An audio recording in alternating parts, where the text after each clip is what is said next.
Olá pessoal, eu sou Hugo de Brito Machado II e este é mais um vídeo do quadro Indicações de Leitura.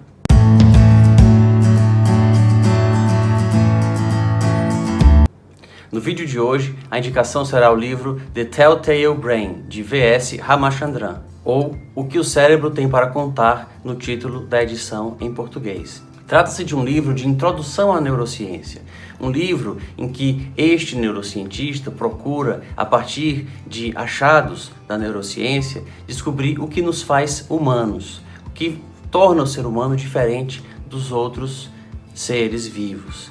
E a partir da abordagem dele, a partir da abordagem que faz Ramachandran, já se tem uma ideia da visão que ele tem de ciência e da visão que ele tem a respeito da realidade. Uma visão calcada numa epistemologia falibilista, popperiana, e numa ideia de que a realidade é complexa e muito mais rica do que a nossa capacidade de compreensão.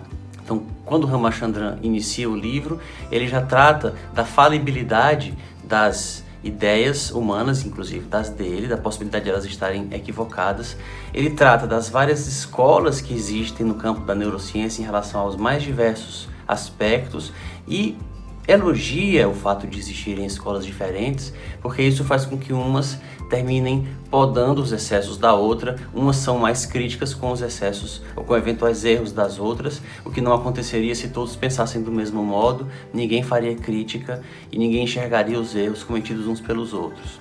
Havendo escolas diferentes, essa crítica recíproca se torna mais acentuada.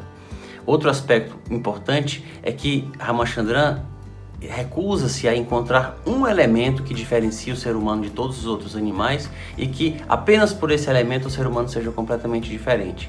Há diversos aspectos e em relação a muitos deles a questão é de graus, há aspectos que os animais também fazem, alguns deles também têm características que os seres humanos têm, e o que diferencia o ser humano desses outros animais é um aspecto de grau, uma questão muito mais quantitativa do que qualitativa em relação a essas características.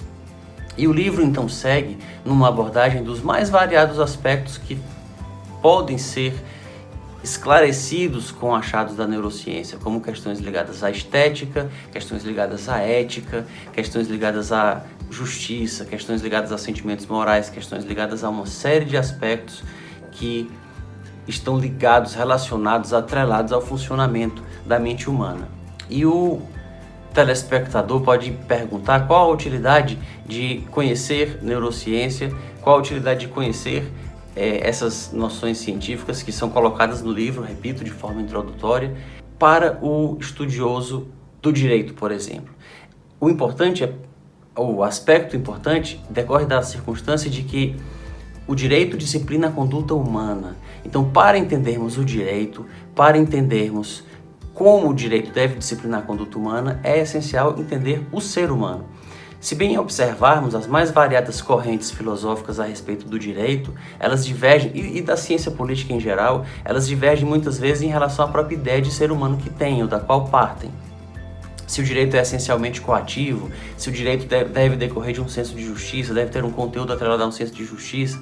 Muitas dessas correntes filosóficas partem de premissas ligadas a uma figura, uma forma de entender o ser humano diferente. Então é importante entender o ser humano para que possamos entender o direito que o disciplina. Temas, por exemplo, como o livre-arbítrio, que há diversos neurocientistas que inclusive negam a sua existência, e Ramachandran, neste livro, sugere uma outra interpretação para um experimento, que é o chamado experimento de Libet, um experimento em relação ao qual se detectou que quando uma pessoa adota uma ação através de sensores conectados à cabeça dos pacientes, quando a pessoa pensa em executar uma ação conscientemente, antes disso, algumas frações de segundo antes, o cérebro da pessoa já havia encaminhado para o órgão correspondente, por exemplo, para o braço, para levantar uma mão, o sinal correspondente. Então isso seria uma indicação de que o livre-arbítrio não existe. Primeiro a ação é feita e depois a nossa consciência tenta inventar uma explicação para por que nós fizemos aquilo, mas nós já tínhamos feito aquilo de todo jeito. Essa é a principal interpretação que os neurocientistas tiram do experimento de Libet.